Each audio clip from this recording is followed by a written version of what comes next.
What's up, Solo Cups? My name is John Solo, and this is Mythology Explained, the show where I break down the original myths behind some of Greek mythology's most famous figures. We've covered many subjects on this show so far, ranging from the creation of the universe, to gods and goddesses, to horrifying monsters. So today, I wanted to continue expanding our horizons and share the tragedy of Orpheus. If you saw my episode on Persephone, you probably remember me mentioning Orpheus. He was a legendary musician with a supernatural ability to create beautiful music, who ventured down to the underworld to retrieve the soul of his dead wife. But there's more to that man's story than we touched on in that episode, including an ending that's as tragic as it is violent. And now it's time for us to jump into it. Before we get started though, don't forget to serenade that like button in true Orpheus fashion, and subscribe with notifications turned on to have new episodes of Messed Up Origins delivered to your sub box on a regular basis.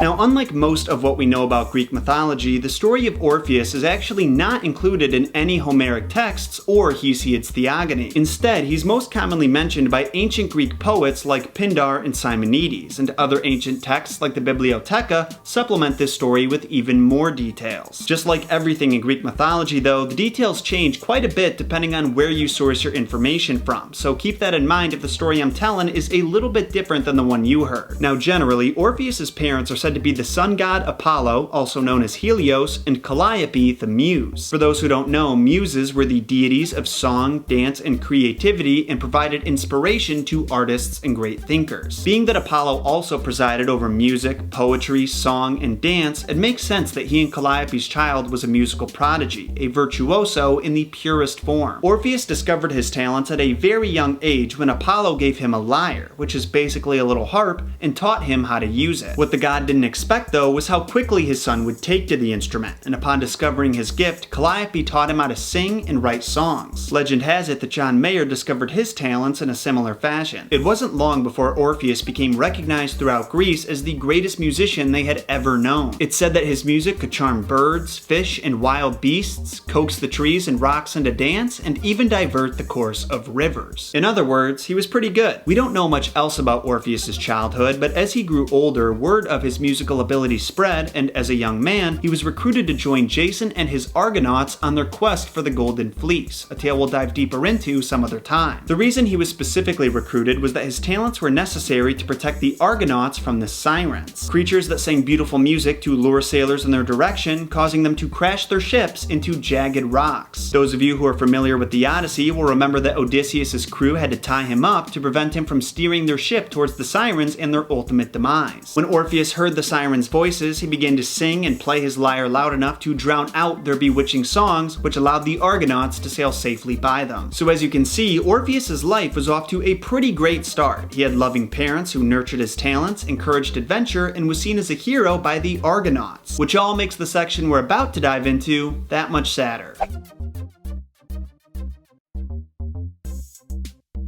Now, unlike the love stories we know nowadays, we're not given much context about Orpheus and Eurydice's relationship. We just know that they met when he returned from his adventures with the Argonauts, that they loved each other very much, and that she was one of the many daughters of Apollo, which technically makes them half-siblings. Because, you know, it just wouldn't be Greek mythology without a dash of incest. Well, when the couple called upon Hymen, the god of marriage and ceremonies, not that other thing, to bless their marriage, he told them that their love would be short-lived. And he was right. Not long after the couple met in matrimony, Eurydice was wandering through the forest when she was almost raped, either by a satyr or Aristaeus, who was a low-level god that was considered the protector of shepherds and cattle. Regardless of who it was, the would-be rapist chased the terrified Eurydice through the forest, causing her to fall into a nest of vipers where she was fatally bitten. Orpheus found his wife's dead body a few hours later, and it completely destroyed him. He sang songs of such sadness that all of the animals, plants, rocks, humans, and even gods who heard it were moved by it. The gods then encouraged Orpheus to go to the underworld and ask Hades for Eurydice's soul back, and knowing that was a borderline impossible task, the musician went to Zeus to ask for help. But Zeus says, "Hey man, I'm not getting involved in my brother's business. I'll have Hermes escort you down there and you can ask Hades yourself." An interesting tidbit about this is that to enter the underworld, Orpheus had to charm the guard dog Cerberus with his music, which is similar to how Harry, Ron, and Hermione got past the three-headed dog Fluffy in the Sorcerer's Stone. So I'm assuming that's where J.K. Rowling got the idea. When Orpheus finally reached Hades, he begged for his wife's soul and played a song for him and Persephone that portrayed his heartbreak. The king and queen of the underworld were so moved by his music that they cut him a deal. They said they'd allow Eurydice to return with him to the land of the living, but to prove his patience and trust in their word, they added the caveat that she would have to walk behind him and he wasn't allowed to look back until they both made it out of the underworld caves. Orpheus gladly accepted these conditions, but it was a long journey back, and as he approached the exit, he still couldn't hear his wife's footsteps, so he began to get nervous that he was being tricked. He made the mistake of looking behind him only to see Eurydice in spirit form standing right there. Then, right before his eyes, her shadow was pulled back into the underworld, where it would remain for the rest of his days.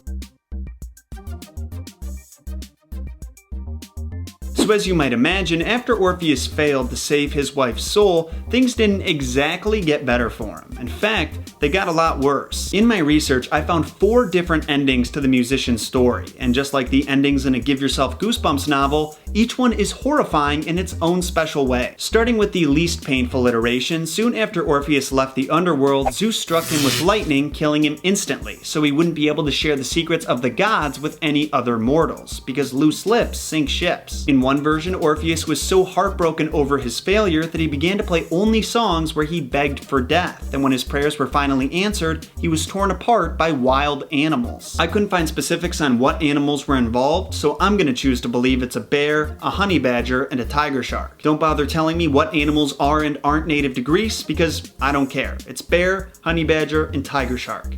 That's headcanon now. In another version, as an act of defiance, he swore off worship of all of the gods except for his father Apollo, and one morning he went to the oracle of Dionysus, a different goddess, to worship him at dawn. But Dionysus' followers, who I would compare to Beyonce's fan base, weren't going to tolerate the praise of another deity, so they punished Orpheus by ripping him to shreds. And this final version I found is by far the weirdest, so consider yourself warned. As a result of his broken heart, Orpheus swore to never love another woman again, and instead transferred his affection to men. Young men. In the words of the Roman poet Ovid, Orpheus had abstained from the love of women, either because things ended badly for him or because he had sworn to do so. Yet many felt the desire to be joined with the poet, and many grieved at rejection. Indeed, he was the first of the Thracian people to transfer his affection to young boys and enjoy their brief springtime and early flowering this side of manhood. Yeah, that means exactly what you're hoping it doesn't mean. Well, the Thracian women who were pining after the legendary musician all took his rejection very personally and would throw rocks and sticks at him as he played his songs of heartbreak, but hilariously enough, the rocks and sticks refused to hit him. Naturally, this enraged the women even more, so they beat Orpheus with sticks before tearing him limb from limb. However, his head and lyre continued to sing mournful songs as they floated down the river into the sea, after which the winds and waves carried them to the island of Lesbos, where inhabitants buried his head and a shrine was built in his honor. Then his lyre was carried to the heavens by the muses and placed among the stars to form the constellation Lyra. And as depressing as his mortal life ended up being, you'll be very happy to hear that once his body was properly buried, Orpheus' soul was brought to the underworld, to the fields of the blessed, where he was reunited with his beloved Eurydice. In that, SoloFam, was the messed up origins of the greatest musician the world has ever known, Orpheus. What do you think? Do you find it sadder than Heracles getting cursed with madness and killing his own family, or Medusa being raped by Poseidon and getting punished for it? Let me know in the comments down below. And after that, don't forget to like, subscribe, and share this video with your fellow mythology nerds so they can join in on the conversation and provide any insight I may have missed. And make sure to follow me on social media to stay updated on what videos are coming up next, to offer your own suggestions, or just say hello. I'll be seeing you all next week with some very special Halloween-themed content. Until then, my name is John Solo, and remember, John shot first.